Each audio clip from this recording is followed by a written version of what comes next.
The iPhone 17 Pro Max is a stellar flagship phone based on my testing. You get a more powerful zoom camera, better sustained performance, and the longest iPhone battery life ever, a head-turning design. The iPhone 17 Pro Max is still behind the competition on AI and it's a bit thick and heavy, but overall it is easily one of the best big screen phones yet. The iPhone 17 Pro Max will not be ignored. It sports a love it or hate it design that takes the camera bar across the entire back of the phone, and it comes in a cosmic orange color you can see from space. But this flagship brings more to the party than just a bold new look. That ultra-wide camera bar houses a powerful new 48MP telephoto lens for better zoom shots, and Apple delivers better sustained performance thanks to a new vapor chamber cooling system that enables the blazing A19 Pro chip to keep going strong when you are playing intense games. And in a bigger battery, a less reflective display, and a tougher design on the front and the back, plus a nifty new selfie experience, and you have one of the best phones money can buy. But I have some pretty big complaints too. Here is my iPhone 17 Pro Max's review. The iPhone 17 Pro starts at $1,199 for 256GB of storage, and that price goes all the way up to $2,000 for 2TB of storage. This is the first time Apple is offering 2TB in an iPhone. The iPhone 17 Pro Max is available for pre-orders now, and the release date is September 19. Apple took a risk with the iPhone 17 Pro Max redesign, and I actually think it pays off. What was just a camera bump in the top left corner is now a mammoth camera bar that Apple calls the plateau. Some may not like it, but to me it actually feels more pro. And this area houses more components than before, so Apple could give the Pro Max a larger battery. Apple also ditched the titanium band for an aluminum unibody design because aluminum is lighter and 20x more thermally conductive, and that means the iPhone 17 Pro Max should feel cooler in your hand. The rounded edges of the phone have a soft touch feel to them, making the phone less slippery to hold than the iPhone 16 Pro Max. The iPhone 17 Pro Max is made tougher too.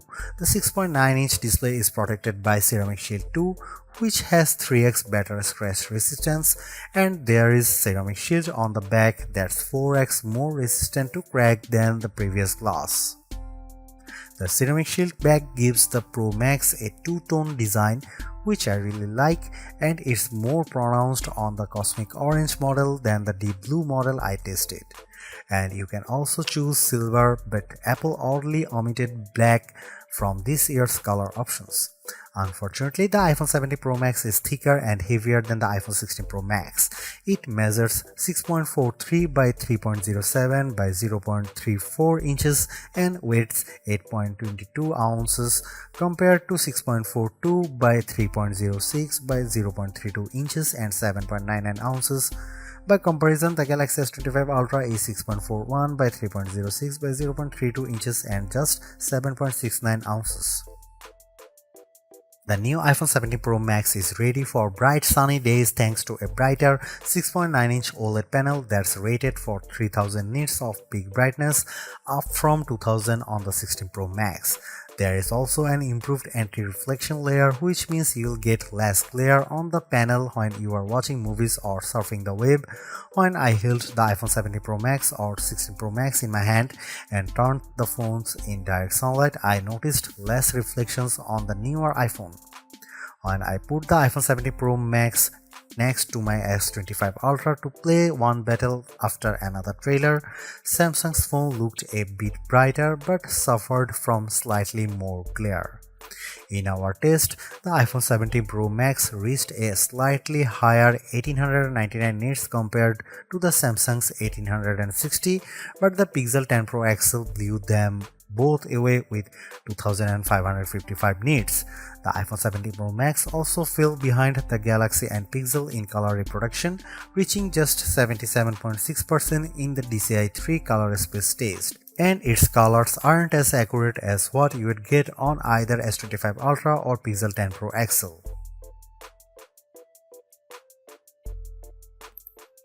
The iPhone 17 Pro Max is now a triple threat with three 48 megapixel cameras including a telephoto zoom with a sensor that's 56% larger that can deliver up to 8x optical quality zoom, and you get an 18 megapixel center stage front camera that can do a very neat trick. Here are some camera samples of the iPhone 17 Pro Max.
The iPhone 17 Pro Max is the phone to get it if you love iOS and you want a big screen and the longest battery life possible.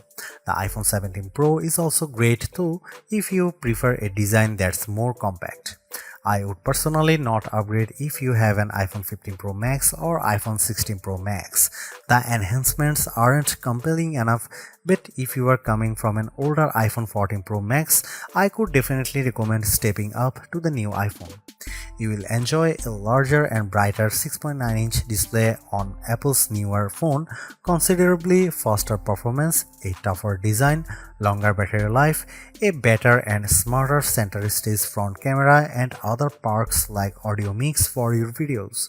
And even though there is no true killer Apple Intelligence feature yet, the iPhone 17 Pro Max is in line to get the new and improved Siri when it's finally ready. Is the iPhone 17 Pro Max the best phone overall?